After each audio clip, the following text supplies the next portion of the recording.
Voices of the North, the spiritual tradition as told by Michigan's Black composers. I remember when Trevor was auditioning for EMU as a freshman a few years back. And I will just say that it's such a joy to get to walk with these students from the first day to the last. So I would like you all, first of all, thank you all for being here. And if you wouldn't mind just welcoming Trevor with some applause.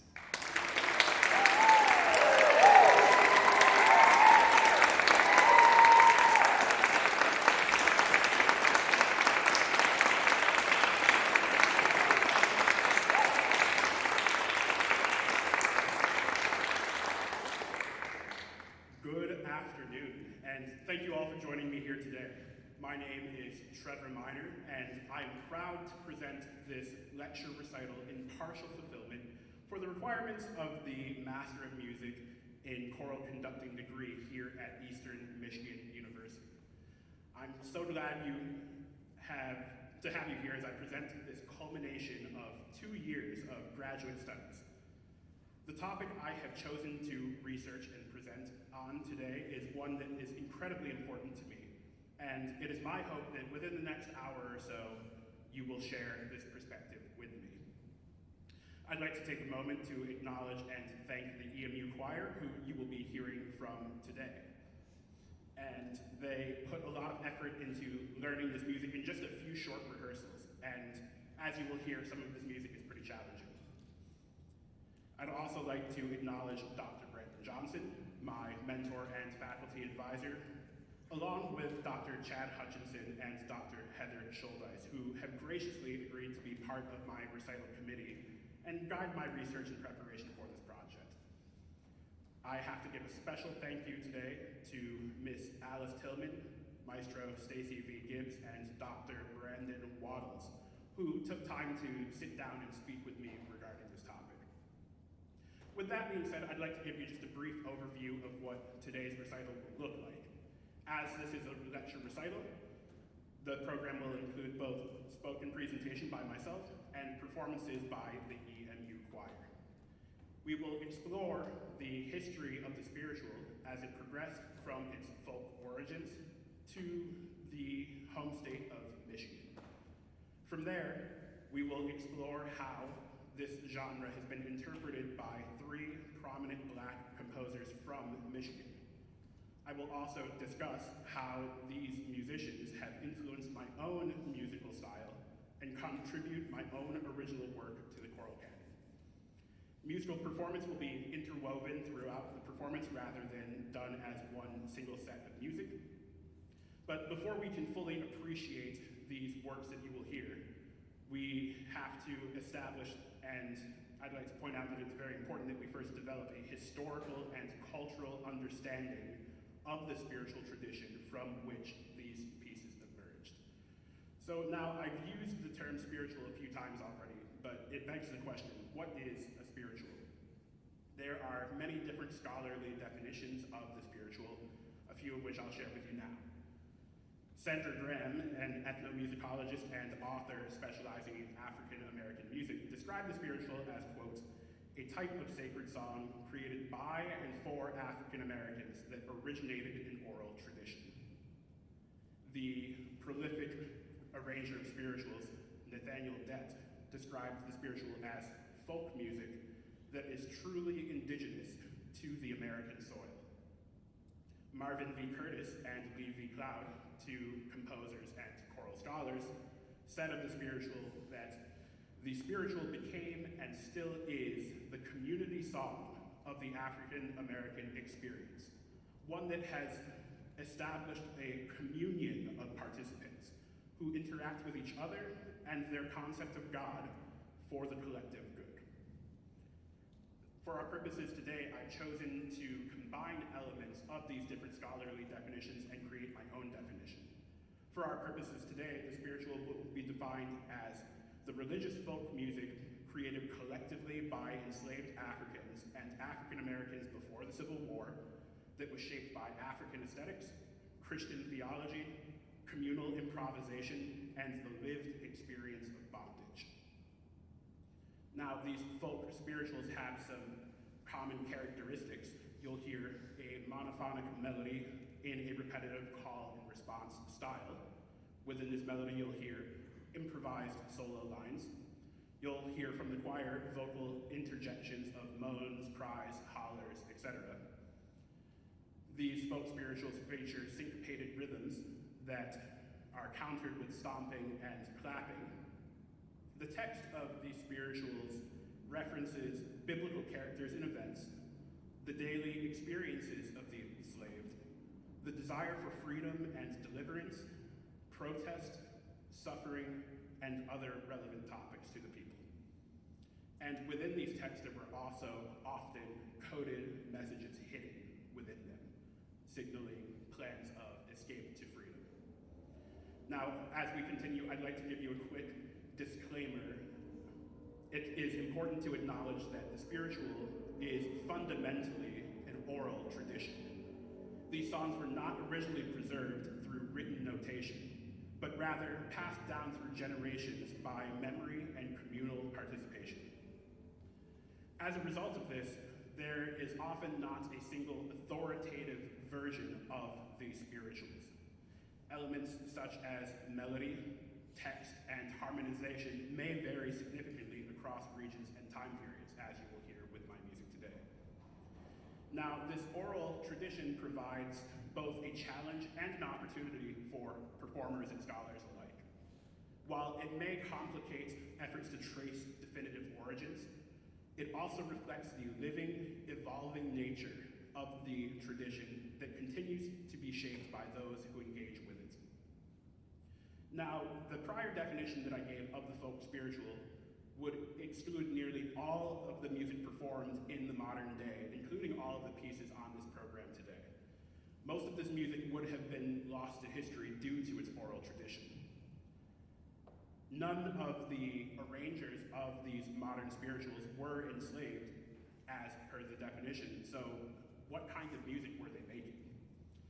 To answer this, I've created a definition, a new phrase, the concertized spiritual. I'm defining the concertized spiritual as a formerly arranged version of this tradition, crafted for performance in artistic, academic, or professional context, rather than being strictly for communal worship. These concertized spirituals have some shared characteristics with their folk origin neighbors, but they also develop some new characteristics.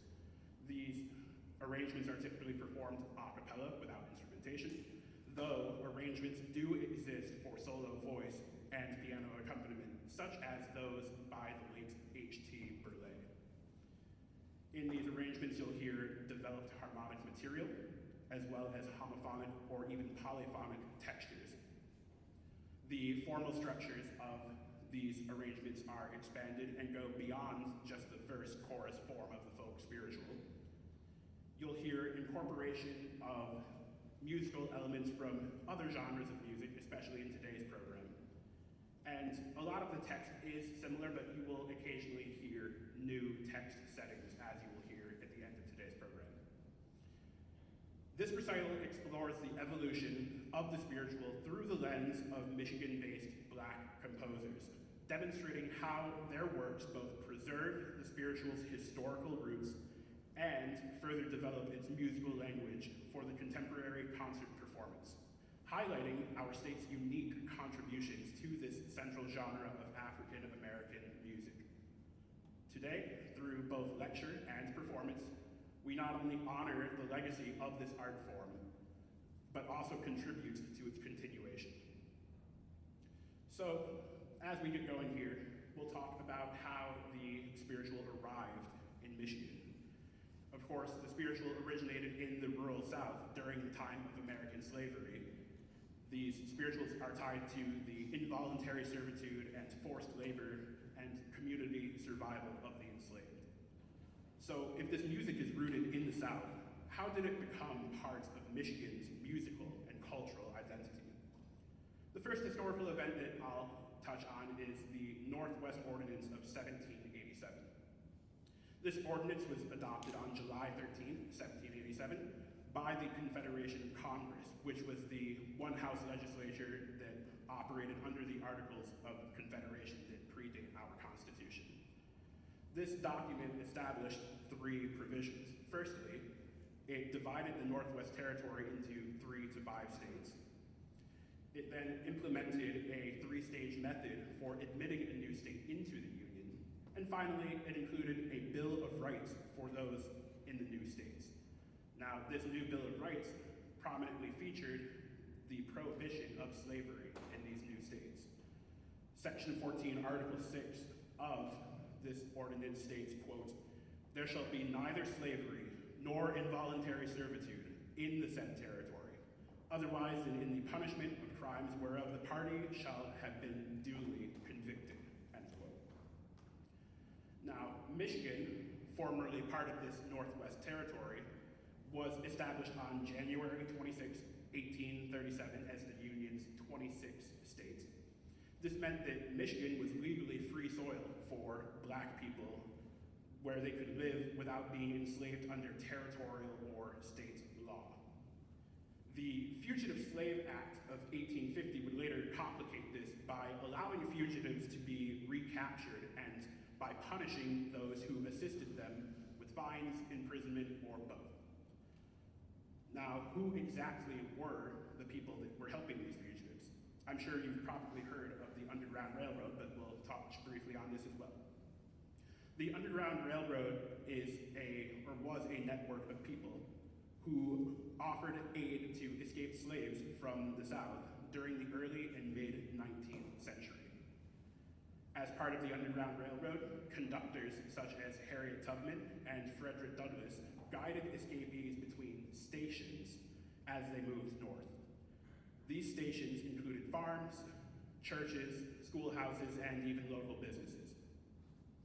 Michigan, specifically Detroit, became a major destination for these escaped slaves due to Detroit's proximity to Windsor, Canada, where slavery was completely prohibited across the entire country. Windsor is just about a mile across the river, so it was a very easy journey once you got to Detroit. In March of 1836, 13 people split off from First Baptist Church of Detroit and formed the Second Baptist Church of Detroit. From then until the end of the Civil War in 1865, the Second Baptist Church served as one of these stations, helping over 5,000 people before sending them on their way to Canada. Now, following the Civil War, Detroit became a popular destination for freed Blacks. It offered safety from the violent backlash of the Reconstruction era South, relative political and social stability, and a growing urban infrastructure. Push factors such as Jim Crow laws, racial violence, and limited economic opportunity caused many people to head for areas like Detroit, which offered jobs, established Black communities, and an evolving cultural life. During the Great Migration of the 1910s through the 1970s, more than 6 million African Americans relocated from the rural South to the urban North. These people brought their culture with them, including the spirituals that they or their ancestors sang in bondage. This spiritual music would influence many other genres of music, including gospel, jazz, and, especially in Detroit, the development of Motown. The music heard in Detroit's Black churches was particularly influenced by this population explosion and the blending of cultures seen as part of the Great Migration. To understand how the spiritual tradition was preserved and reimagined in Michigan, we will be examining the lives and music of 3 prominent voices in Detroit's musical and cultural history, beginning with the most influential of them all, Brazeal Dennard. Dr. Dennard was born on January 1st, 1929 in Detroit. He grew up in Metropolitan Baptist Church, where he was influenced by the sacred music there, including the spiritual.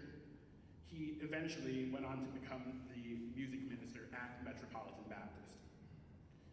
As a child, Dennard studied piano under Dean Robert L. Nolan, who was one of Detroit's foremost music pedagogues.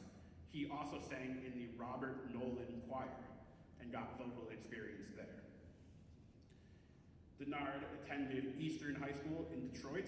Then he earned his bachelor's and Master of Arts degrees in music education from Wayne State University. For much of his career, he taught at Northwestern High School in Detroit, where he was the Fine Arts Department head and the Director of Music Education until his retirement in 1989. His teaching would go on to influence many musicians, including the other arrangers you will hear on today's program. One of Dr. Dennard's most significant contributions was that in 1972, he founded the Brazeal Dennard Chorale, whose mission is, quote, to promote the music of African American composers and to perpetuate the heritage of the Negro spiritual, end quote. In 1978, in collaboration with the Detroit Symphony Orchestra and several community leaders, Dennard held the first classical roots concert at Bethel AME Church. This concert highlights the contributions of African Americans to classical music, promoting their work to larger audiences. The Brazeal Dennard Chorale, along with chorus members from local Black churches, anchored this performance. And I'm proud to say that this is a concert tradition that still continues to this day. Among other awards for his career and work, Dr. Dennard received the Detroit Urban League's Distinguished Warrior Award in 2008, as well as honorary doctoral degrees from Olivet College and Marygrove College. Dr. Dennard passed away on July 5th, 2010 at the age of 81 after a long and prosperous career as a developer of the spiritual. Now, before I continue discussing Dennard and his philosophy, I have to discuss a very important person, Miss Alice Tillman. Miss Tillman was kind enough to interview with me and speak for Dr. Dennard. Miss Tillman attended Holy Cross Missionary Baptist Church in Detroit, where she was exposed to Black sacred music, including the spiritual. She was a student of both Gloria Hicks in voice and Brazeal Dennard in choral music at Northwestern High School. She is a long-standing member of the Brazeal Dennard Chorale. Ms. Tillman went on to earn her bachelor's and master's of music in voice performance at the University of Michigan, as well as a State of Michigan teacher's certificate. She has extensive performing and teaching experience, including teaching at one of the schools in my home district of Ann Arbor Public Schools. In 2015, Ms. Tillman accepted the role of artistic director of the Brazeal Dennard Chorale, a position which she holds today, where she continues to honor his legacy. In speaking with Ms. Tillman, she gave me some insight as to Dennard's role in the development of the spiritual. She described him as a true believer who embodied his faith in his compositional style. She stated that he served as the gatekeeper of the Detroit spiritual tradition. Most of the music within this tradition today can be traced back to Dennard. She also stated that he was very influential and important in the expansion of the spiritual from church worship settings to academic and concert settings. The piece that I have chosen to program from Dennard today is his arrangement of the spiritual Hush, Somebody's Calling My Name. This arrangement features a simple verse-chorus formal structure that is familiar to the folk spiritual tradition and the concertized spiritual tradition. It features homophonic texture throughout the entire piece. You will hear rhythms that feature some syncopation that is made manageable by the slower tempo of the piece. The harmonies are mostly diatonic within this piece, and the melody is heard in the choir, as well as in the short tenor solo line. Dennard's dynamic contrast in this piece is very intentional, using a decent range overall. Overall, this piece is closer to the earlier spiritual arrangements by arrangers such as William Dawson than later concertized spirituals by composers such as Stacey V. Gibbs or Dr. Brendan Wattles, who we will hear from later. I'd like to play you just a short excerpt of my interview with Ms. Tillman as she describes Hush. I think that Hush has been performed in the way that I have seen it over the years from middle school up to professional choirs. So I think that his music is very approachable, but what distinguishes it from other pieces is the humanity of it and what his requirements were for performance of the music, stylistically, as well as bringing yourself and your emotion to the music. So, with that in mind, what do you think Brazeal would want modern singers to know before performing his music, before they even really get into the score? What would he want these musicians to know? Well, as you were speaking about Hush, to really delve into the text and to paint a picture of that text that is so clear that every audience member understands the text and can visualize it. With Hush, dynamic variance is very important. And when you're singing hush,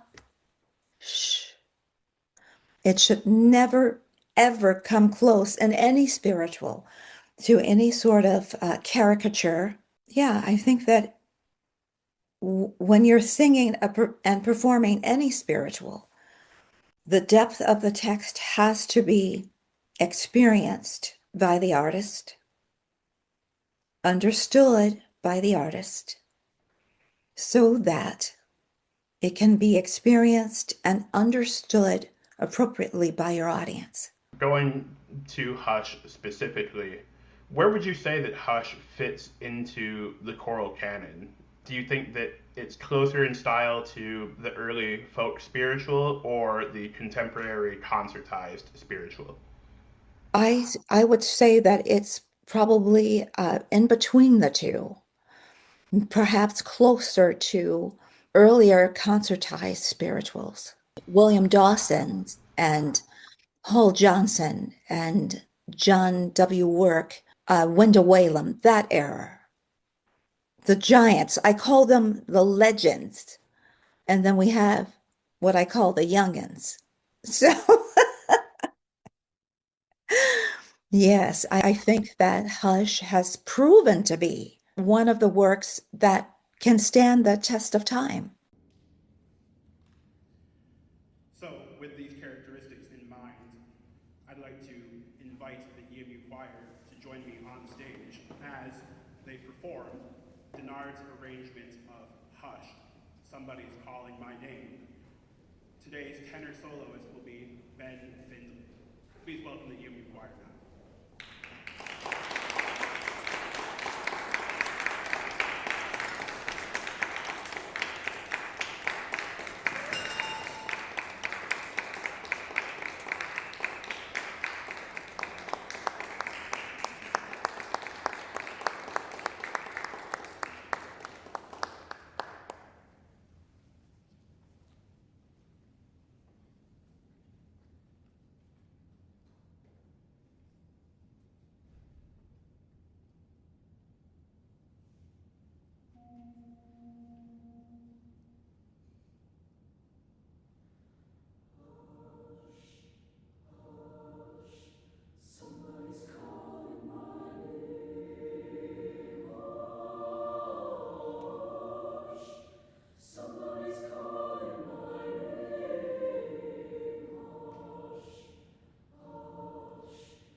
that several times throughout my career. It's deceptively simple, but I just love this one so much.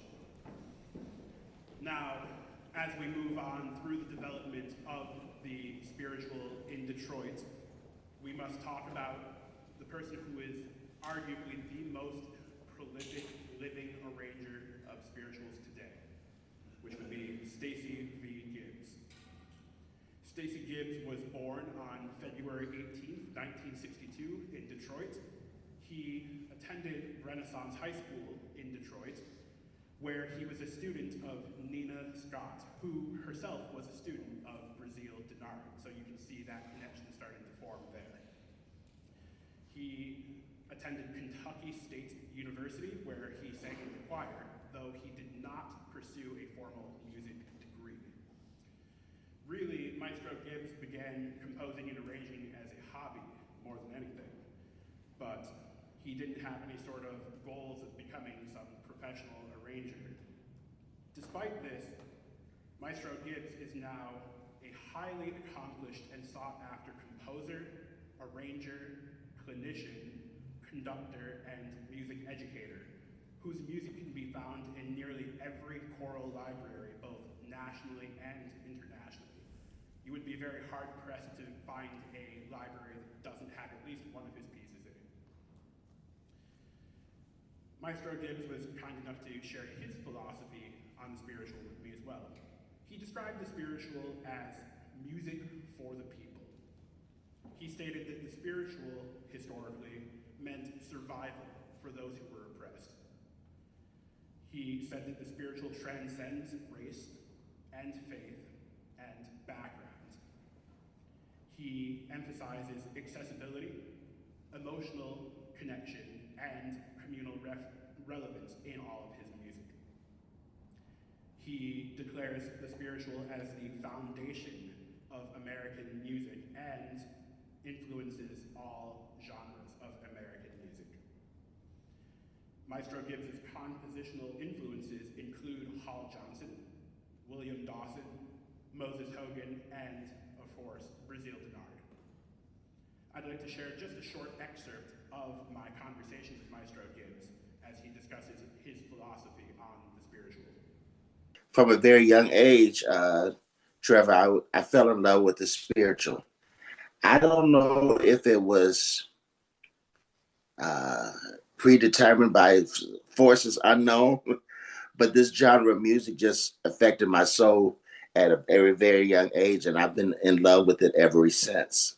I believe the spiritual is just the foundation of African American music, and I believe music in general because it has impacted so many various genres of music, and I'm just glad to be playing a small role in that. How would you say that the spiritual has contributed to your identity as a musician, especially given your prominence in the field of spiritual composition and arrangement? Well, I think that the spiritual has always been that genre of music that I was most attracted to, most drawn to.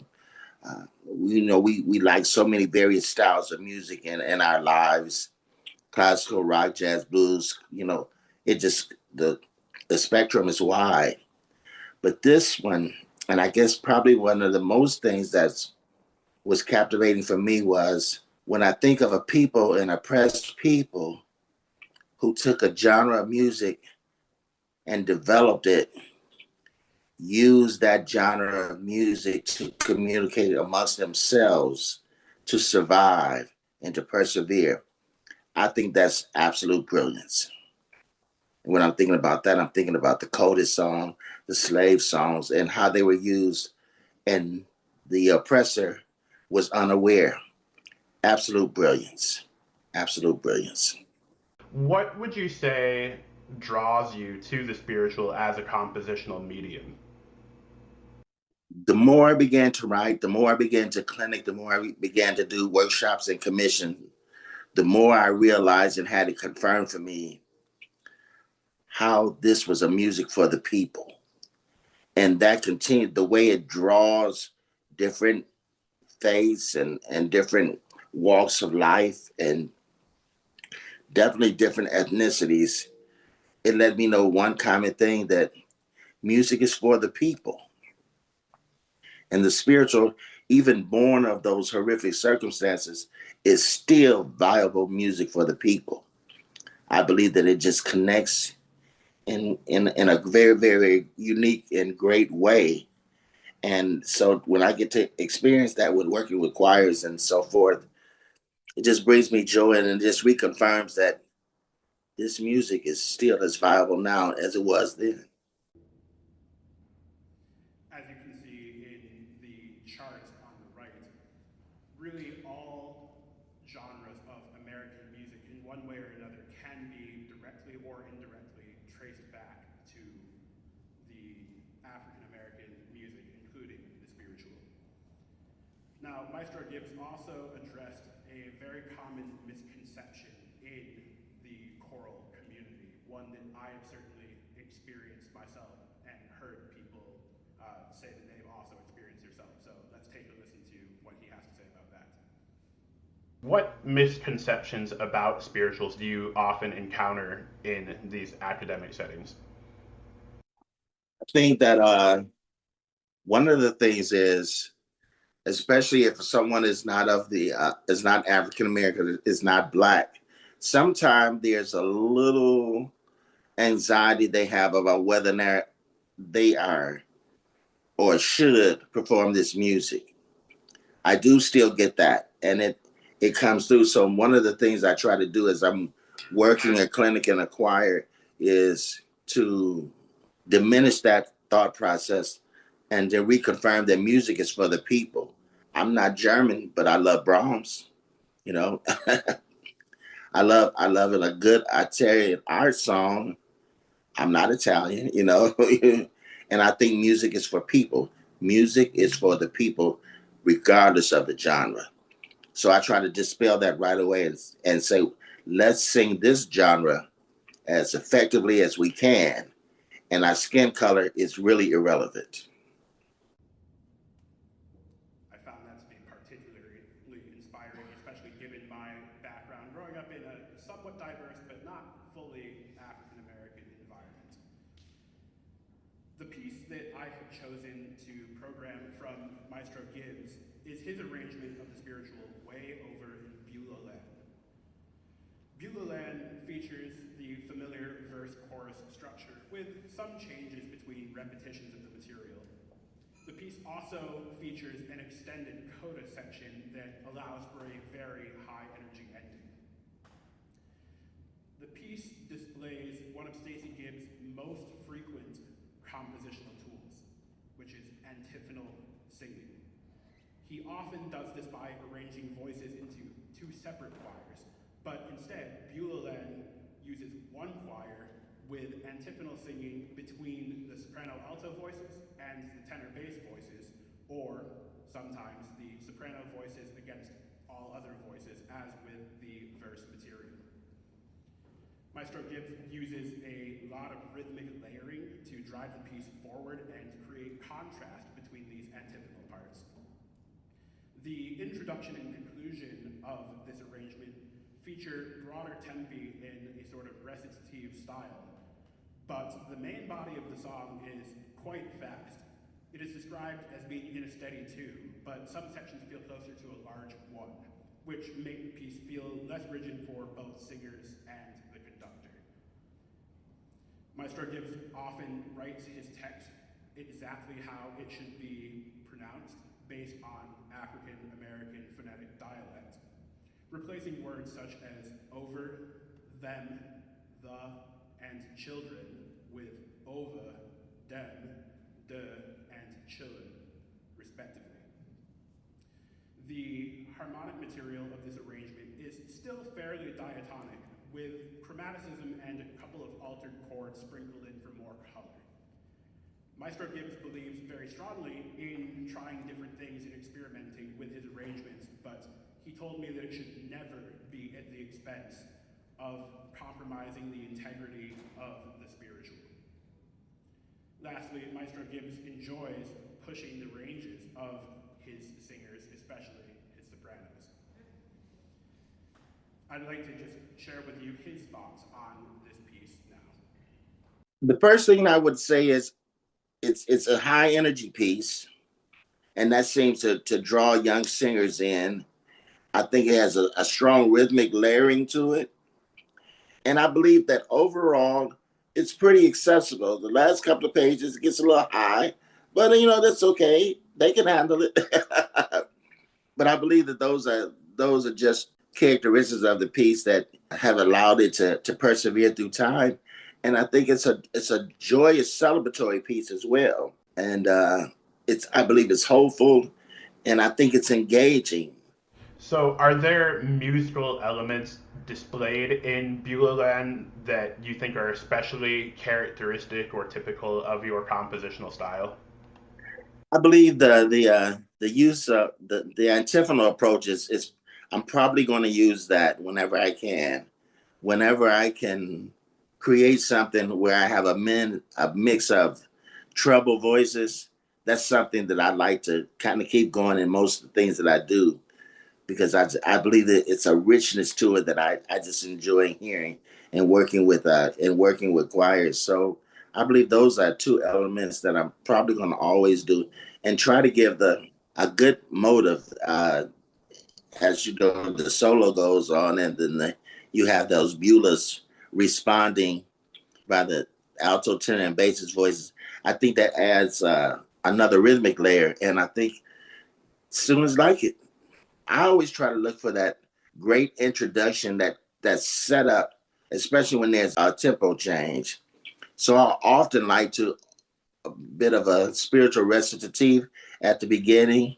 I like to do that because I think it's a pre-set up to when the music comes in, the tempo goes, and the energy is up. I like that contrast vocally, and I believe that it gives the choir's ability to sing, and also sing differently, and also it gives the conductor an opportunity to really interpret. When you look at Beulah Lances, we're talking about that we're going to have a good time. I've heard that presented in so many different ways. And whenever I hear a new way, it's just always exciting to me. With that in mind, I'd like to reintroduce the EMU choir as we perform Maestro Gibbs' arrangement of Way Over in Beulah Land. So please welcome them back.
performing this a few years ago when I was undergrad here at EMU.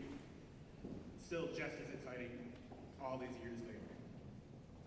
The third and final composer that I had the privilege of speaking with and learning about is Dr. Brandon Waddles. Dr. Waddles was born on February 14th, 1988 in Detroit.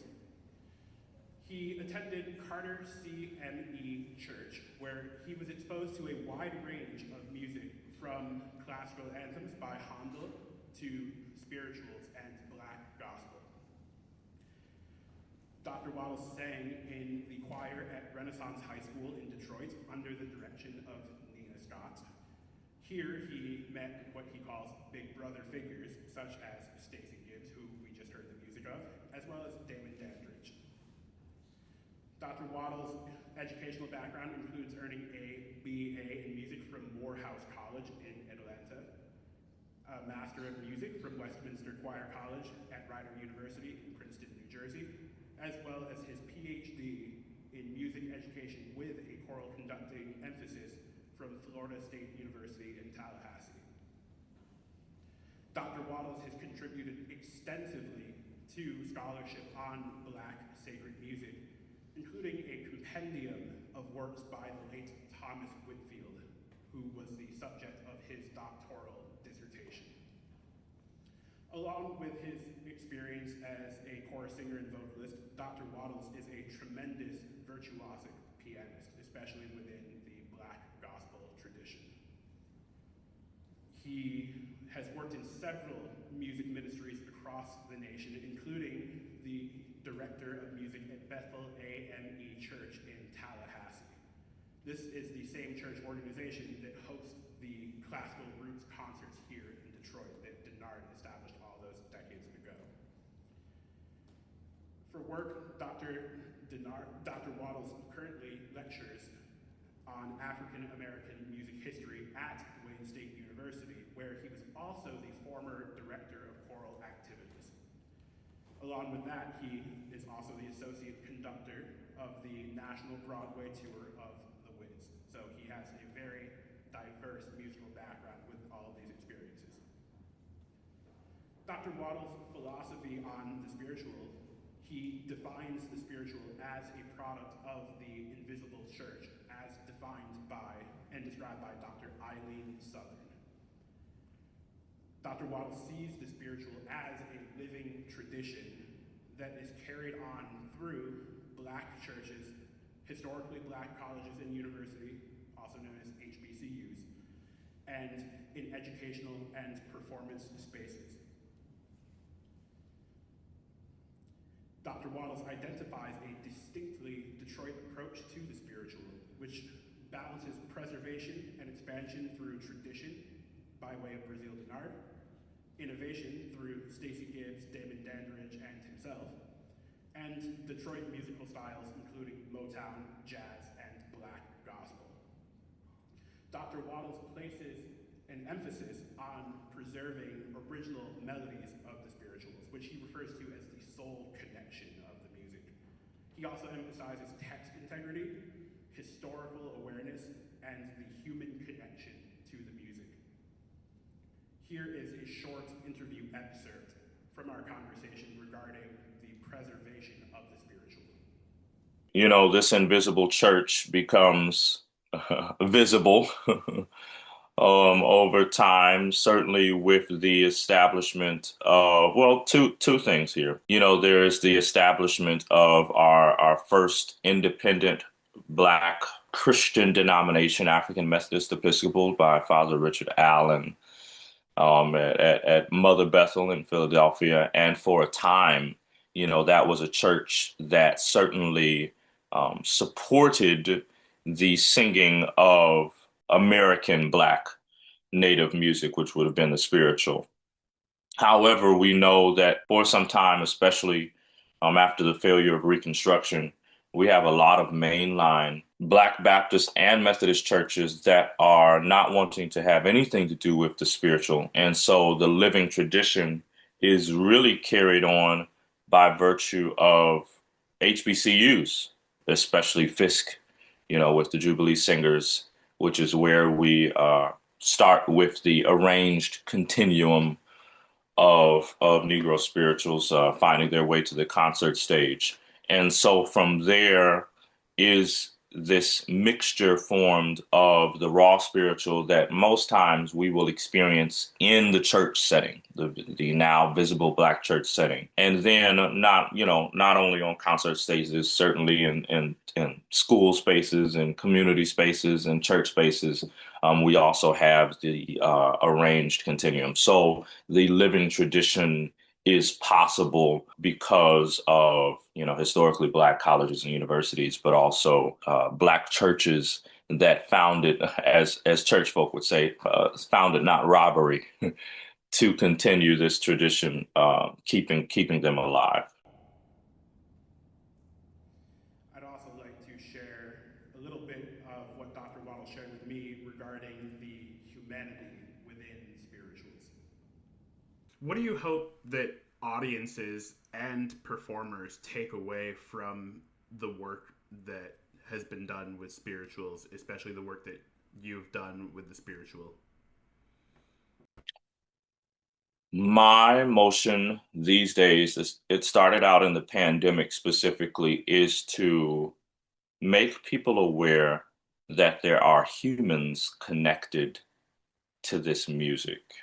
We are 400 something years removed, if you could say, from, the beginnings of the enslavement of Africans in these United States.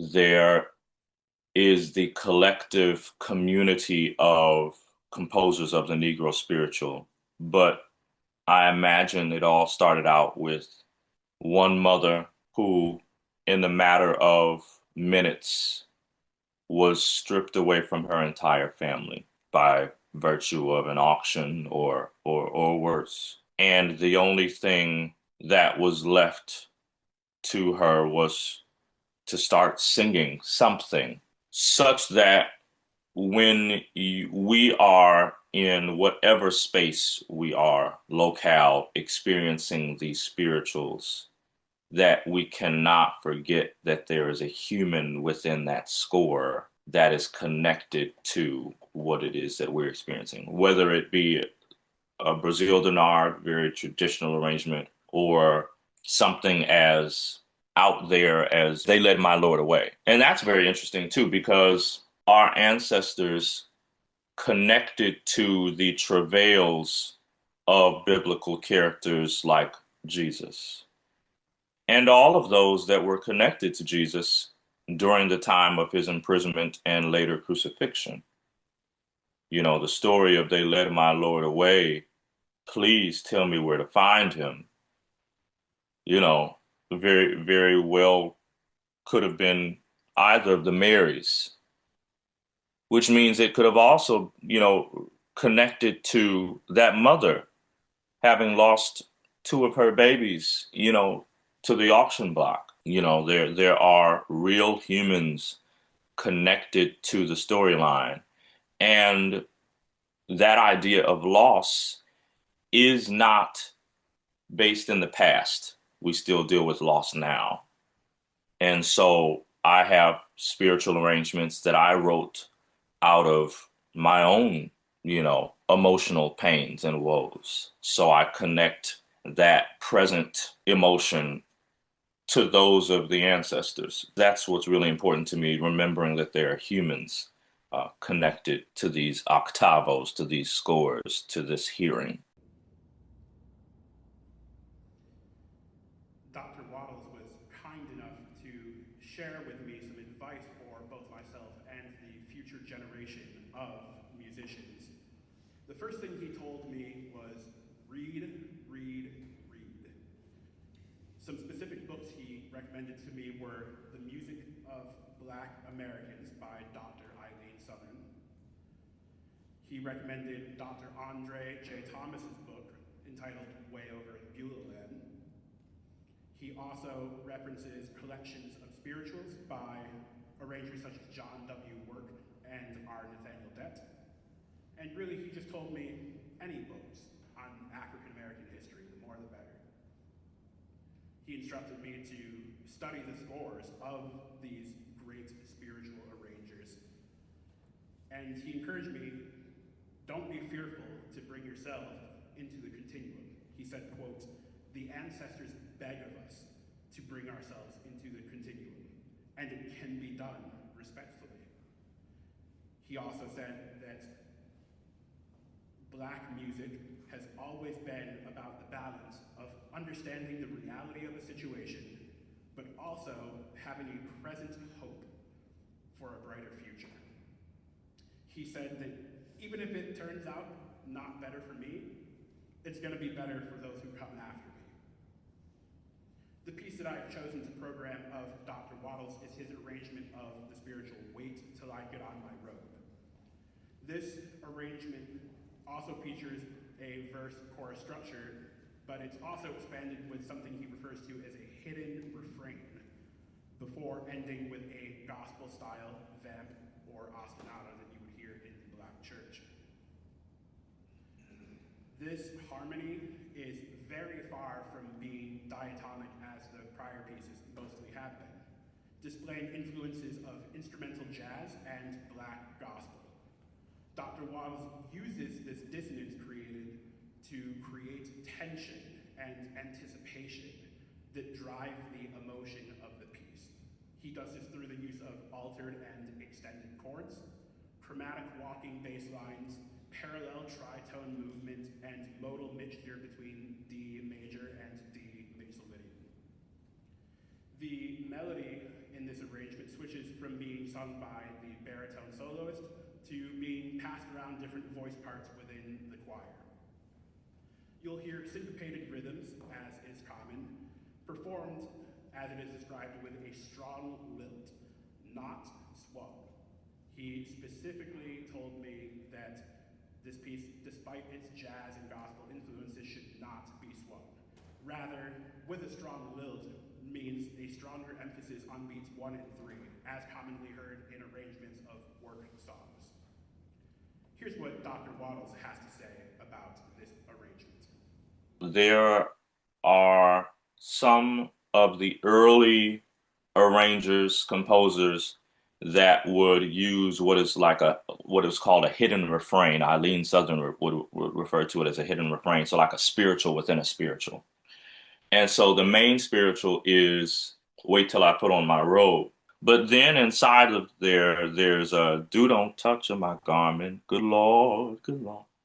And that is certainly, that is my Whalum, that's my Brazeal, Dennard, all of the traditional elements of the spiritual, as you would recognize, between, 30s and 50s approach to spiritual arranging is in there. The rest of it is inclusive of jazz. It is inclusive of gospel moment. When you get to the ostinato, as plainly as I can put it, it is a gospel vamp. And so my first word is balance, of finding all of the things of me that I love and still making room for those traditional elements. I'd like to share with you a 1952 recording from the Robert Shaw chorale of the "Do Don't Touch My Garment" spiritual that makes up this hidden refrain in this arrangement. So here's what that sounds like. Do don't touch my garment, good Lord, good Lord. Do don't touch my garment, good Lord, I'm going home. Do don't touch my garment, good Lord, good Lord. Do don't touch my garment, good Lord, I'm going home. To your God, good Lord, good Lord. To your God, good Lord, I'm going home. To your God and my good Lord, to your God and my Lord, good Lord, I'm going home. Touch me not, little Mary, good Lord, good Lord. Touch me not, little Mary, good Lord, I'm going home. Do don't touch my garment, good Lord, good Lord. Touch me not, little Mary, good Lord, I'm going home. To your God and my Lord, good Lord. To your God and my Lord, good Lord, I'm going home. To your God and my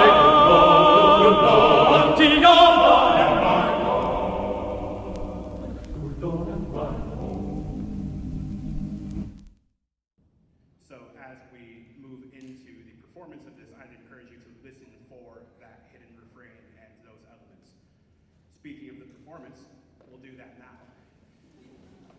So I'd like to, again, reintroduce the EMU choir as they perform Brandon Waddell's arrangement of Wait Till I Get On My Road. Our baritone soloist for today will be Connor Eilers. Please welcome them now.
Very exciting performance of that, indeed. As the choir makes their way back to their seats, we get to move into the part of the program that I hate the most, which is talking about myself in a formal setting. But I suppose that's what you have to do when you premiere a piece. Anyways, here's me.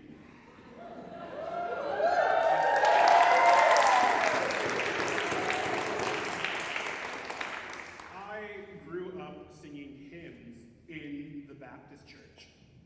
My father, Connor, who's here today, sang in a barbershop quartet while I was growing up for a few years, which would later influence my compositional style with the genre's close harmonies.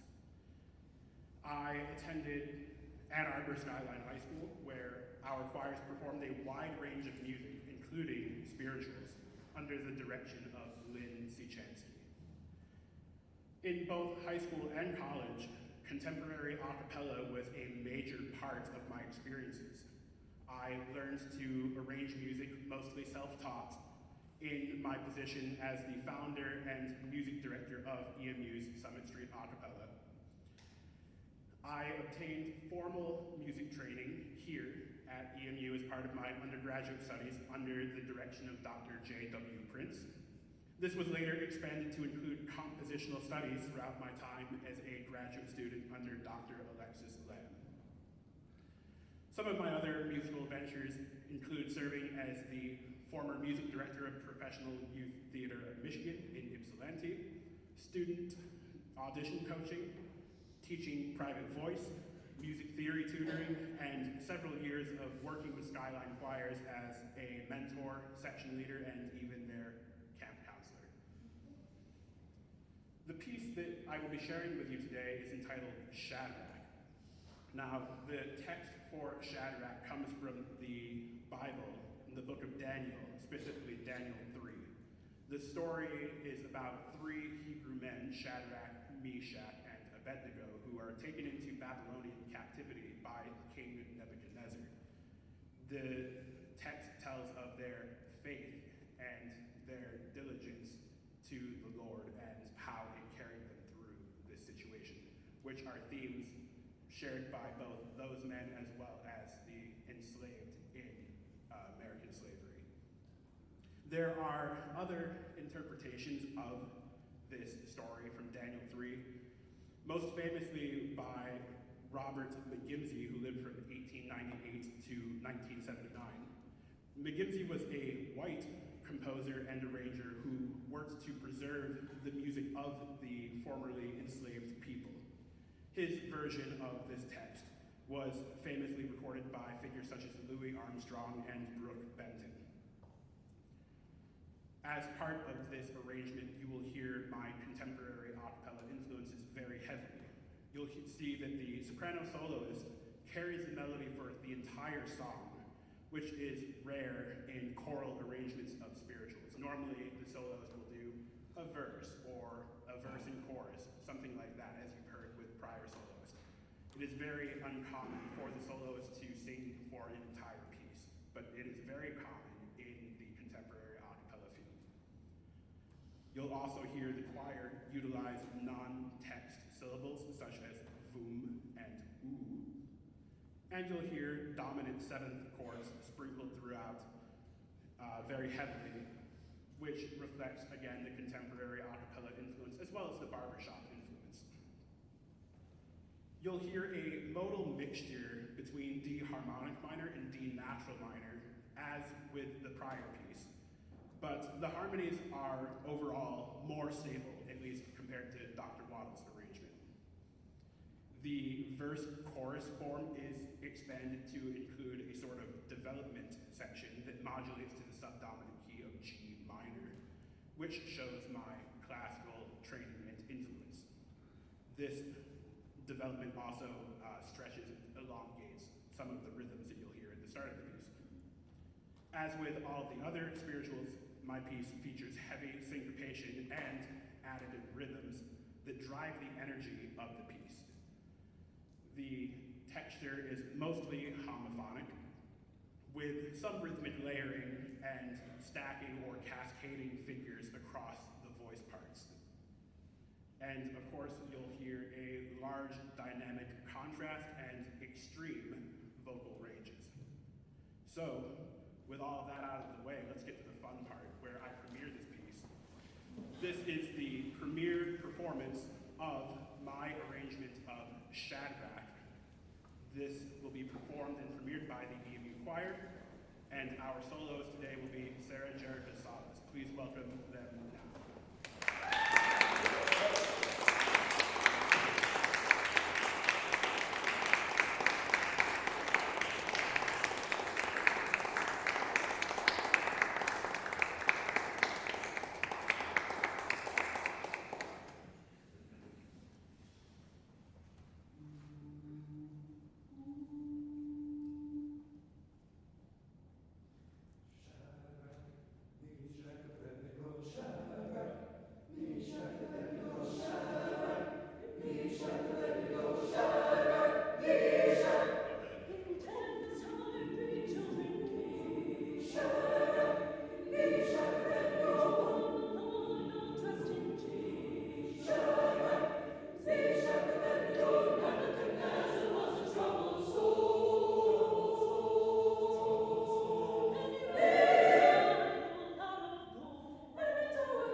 exciting premiere. That was very fun. I actually started writing and arranging this piece all the way back in 2022, and it sort of stagnated for a while, but I found my second wind a little bit this year and finally got it programmed. Granted, I had to program it myself, but sometimes that's how those things go. As we have seen throughout this presentation and this program, the spiritual is not a static genre confined to the past, but a living tradition that continues to evolve through the voices of those who engage with it. Rooted in oral tradition and shaped by American history, the spiritual has been continually reimagined as it has moved from its folk origins into its concertized form. Through three of Detroit's most prominent voices within Black sacred music, we have seen how Michigan's musical and cultural collective influence has developed the spiritual. Brazeal Dennard served as the foundation and as the bridge that allowed the spiritual to cross from the Black church into educational and concert settings. His influence inspired many musicians, including Stacey Gibbs and Dr. Brandon Waddles. Even as one of the most in-demand composers and arrangers today, globally, Maestro Gibbs preaches accessibility and encourages us to see the spiritual as music of the people. Dr. Waddles teaches us that there is a human behind every score with a story to tell, and seeks to motivate the future generations to continue engaging with the art form in hopes of a brighter future. In engaging with the works of these three scholars, I have sought to contribute to the ongoing tradition through my own compositional voice. To wrap up my interviews with these three scholars, I asked them all one question: why do spirituals still matter today, specifically here and now in Michigan? Here's what they each had to say about that.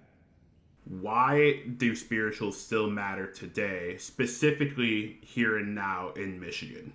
There is, to me, no more important city in the development of American music than Detroit, Michigan. They'll fight me all day on it. It's okay. I'll take the blunt.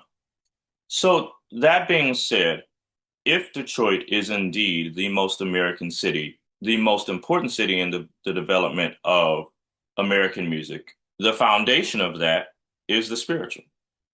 The foundation of Black American music is the spiritual. The foundation of American music is the spiritual. For us to, as a city, as a state, to continue to hold this banner high of American music form, we cannot dispense with the birth mother. As far as we go with expanding harmony and rhythm and form, we can never forget that which made it possible for us to be able to expand.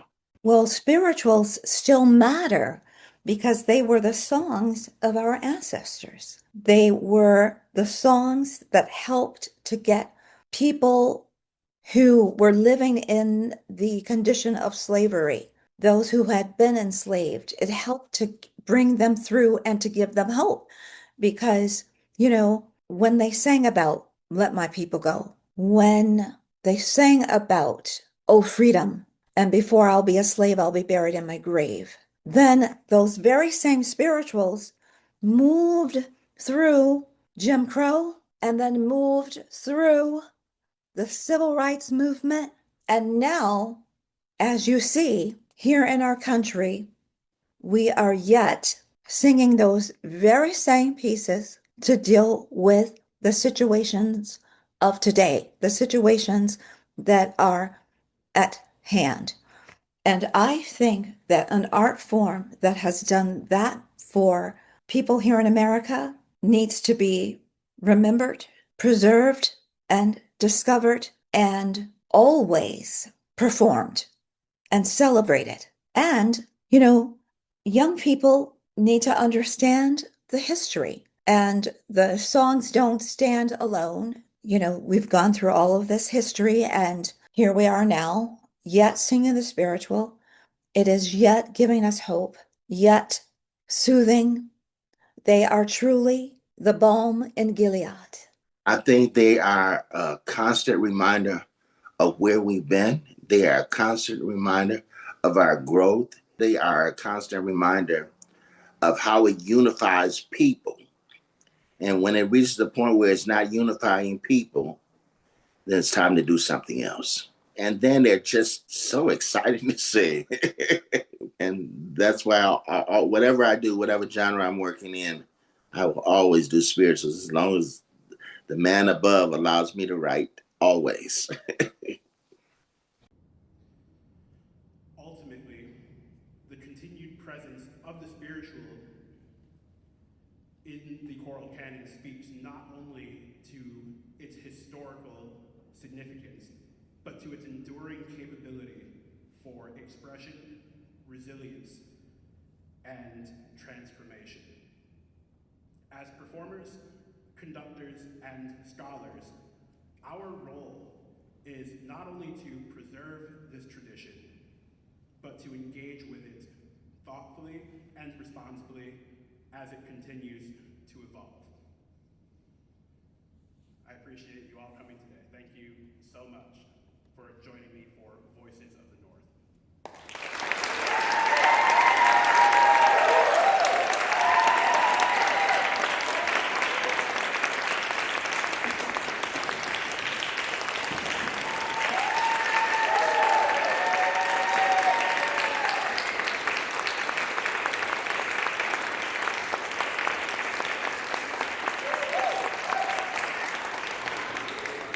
Thank you all so much for being here this afternoon and for taking the time to engage with this program and the music that you've heard today.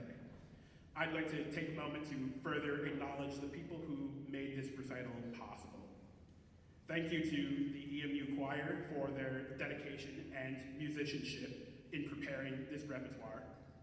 Thank you to Stephen Lynn, who I don't believe is here today, but he is our collaborative pianist for the EMU Choir, who provided a lot of support as we rehearsed this music in a very short amount of time. Thank you to Dr. Johnson, who has been a great mentor to me from the time I stepped foot on campus for my undergraduate degree in 2017 to now.